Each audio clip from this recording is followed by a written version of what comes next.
As I was searching for some furniture to buy online, I happened across a cat advertised as free. What worried me the most was that she wasn't spayed. As a designer cat, that made her particularly vulnerable. I panicked. I knew if I didn't get her, she'd likely be taken by someone with bad intentions. I contacted the owner, who, thank goodness, chose to give her to me. I dashed across the moors to collect her. The owner had told me there were numerous dubious inquiries from people living hours away. She had no idea what could have been in store for the poor cat. The owner had warned me the cat was aggressive and wild, but like every cat I rescue, I just have to deal with it. You rarely know what's in store. If there are expensive medical problems or behavioural issues that need rehab, I just find a way to help them. With the high-rise flat she lived in popping into view, I pulled over for a minute to take a breath and prepare myself for every eventuality. I was about to learn just how sad the situation was. Having now met the owner, it was all beginning to make sense. She had no bond with the cat, and unfortunately, I had to scruff her into the carrier myself. Upon leaving the complex, I was then stopped by a neighbour who explained the cat had never left that tiny flat in her entire 6 years of life. She never saw another person, and her owner was rarely there, often just dropping in to leave her with another week's worth of food. The owner was now moving and just didn't want her anymore. The poor cat was understandably extremely distressed. She was banging around in the carrier, so I stopped to calm her and myself. I'm so glad no backyard breeders or dog baiters got to her. They target free cat advertisements. They are very convincing and fool even well-meaning owners. I called my new friend Madonna, as she was a very special, beautiful and fiery little lady. After a long drive, we are finally home.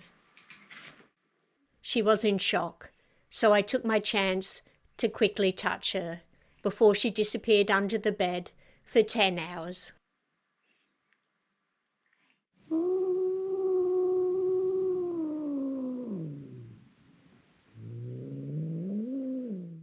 The next morning, breakfast time. Going to sit a little bit closer, is that all right? Don't want to scare you too much. I know. Will we get used to this?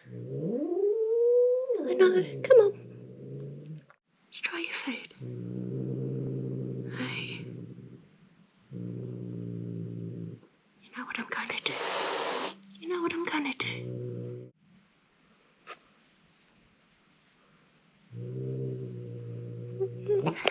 Oh, come on.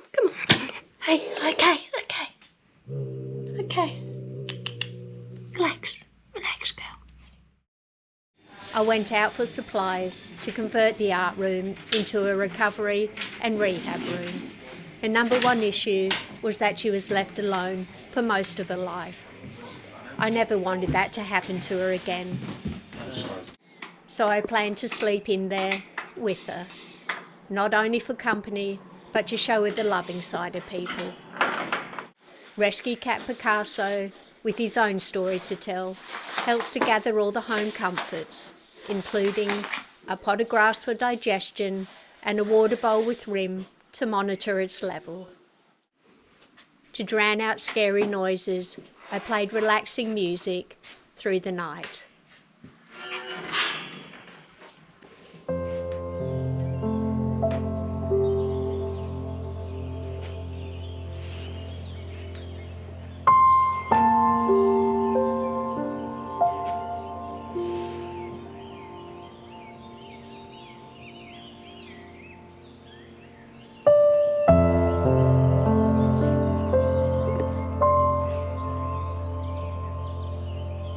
She's a furry little angel when asleep. But Precious. Come on. sleeping in the same room wasn't easy. When I woke in the mornings, I'd find Madonna with a psychotic stare, trying to puzzle me out. When I stepped out of bed, my ankles were swiped. Things just weren't getting any better. Until suddenly, she was fairly approachable. I thought we'd turned a corner, but a mood change was just because she was on heat. For a long 2 weeks, she was up most of the night, extremely noisy and agitated. Over these spells, the previous owner must have locked her away or gone away. It would have been unbearable and impossible to sleep in that tiny flat. Finally, Madonna was off heat, so I could get her spayed. She would no longer have to endure the confusing, relentless cycle. It was a scary day for both of us, but it was the start of a new, full life. Meanwhile at home, Picasso was quick to seize the opportunity to snooze in her room. Cheeky, what you doing in here? Back to collect Madonna. The operation was thankfully a success. She was still drowsy from the anaesthetic, so I got the chance to touch her. It was lovely. Unfortunately, the next thing to deal with was the dreaded cone. Back home, the poor girl must have been so confused. Hey. And it all leaves Picasso wondering, what is going on now?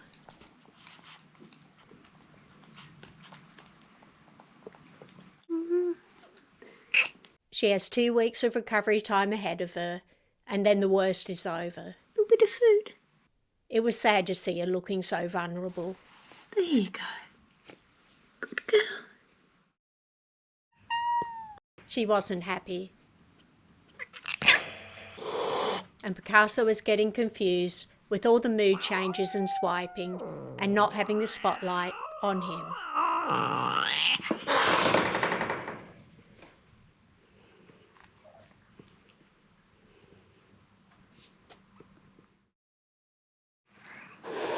You never know from that face, but it was a day for celebration. Time to remove that awful cone. The least stressful way to get hold of Madonna is to let the duvet encase her like a little burrito. Come on. There we go. There we go. Such relief.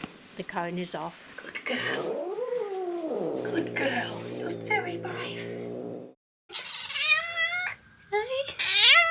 Later that day, even though she was displeased, I finally heard some cheekiness in her tones. I think I've got a drama queen. Isn't it? Come here. Come here.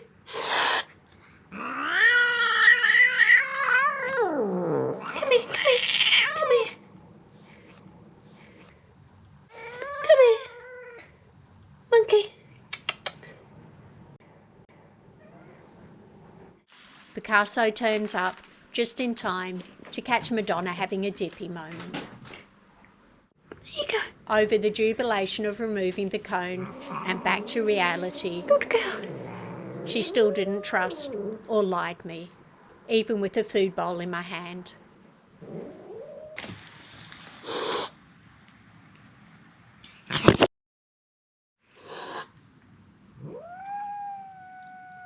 Morning. Yeah. There you go. Over the next few days, there is improvement and pleasant communication. I even got a chirp instead of a hiss. Madonna would normally jump on the bed to get to a sleeping spot on the windowsill, but tonight she surprised me. Oh my goodness. Oh my goodness. Oh my goodness.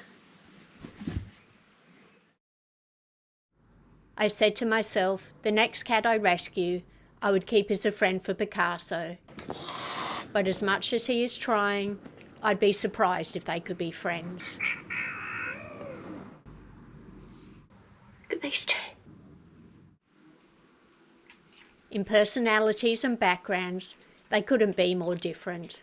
The old, ex-street cat meets the young, fallen princess. Time to introduce them properly. The dividing door was opened.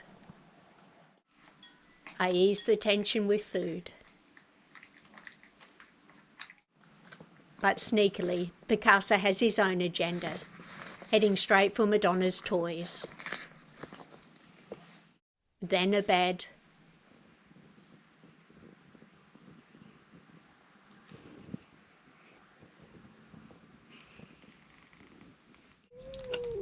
Then eats the leftover food.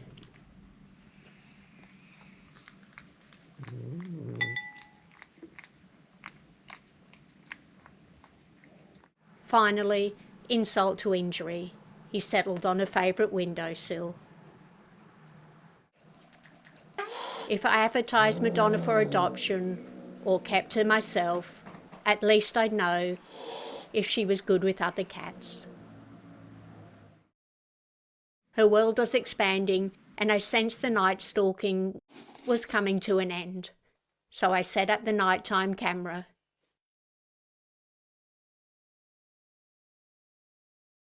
A few days passed. Then finally, in the dead of night, she crept into bed, staying for the whole 8 hours. I knew she'd choose to do this when I was semi-conscious and no threat. The rescue cats tend to do that. She was no shrinking violet. And over the coming days, her personality started to shine. Then sadly, I discovered she had feline hyperesthesia syndrome. It was triggered by the stress of new situations. It left her breathless, with rippling, itchy skin, and in a hallucinogenic state. It was shocking to see. She'd panic and run and hide in the litter box that was given to me by the previous owner. There are many boxes and hiding places in my house, and Madonna even has her own room. Sadly, it made me wonder if she needed a safe place in a previous home, and the litter box was always it.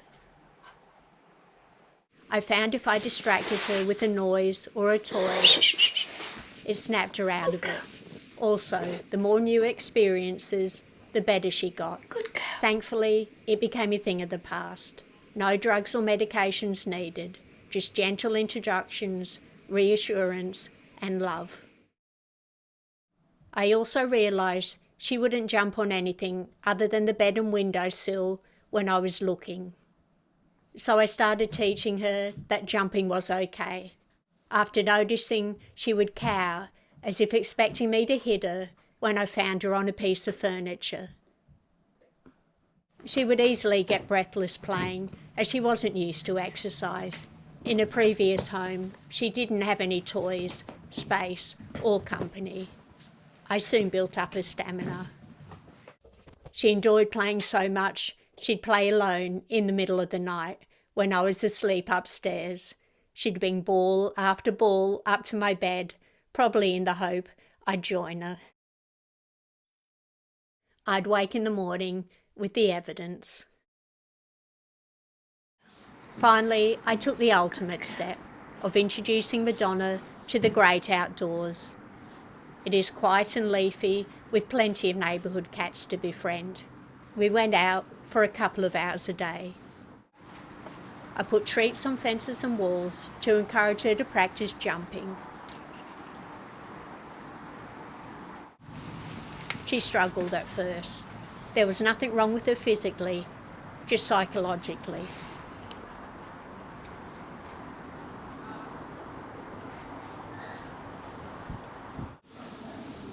She had such limited experience. She was like a kitten in an adult body.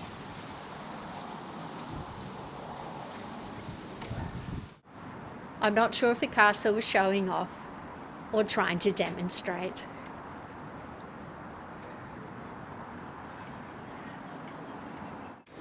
She tried,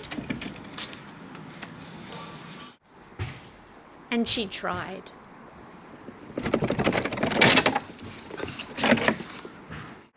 And eventually, she became really quite agile and more muscular in build. Good girl.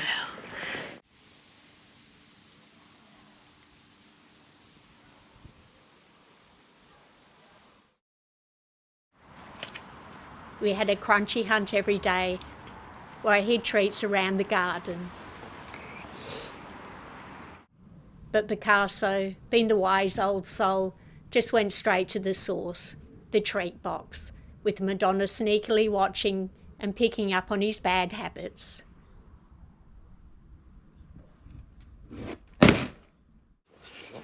She really enjoyed our walks.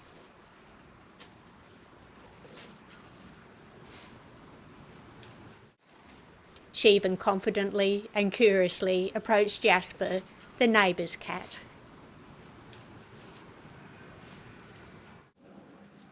I think she likes it here. Madonna's been such a brave little angel to overcome such neglect and isolation. Even though it was terrifying for her, she embraced all that life had to offer. I feel privileged that she trusted me to help her. She's staying with me. I just hope I can convince Picasso she won't steal his limelight. Like, comment, subscribe.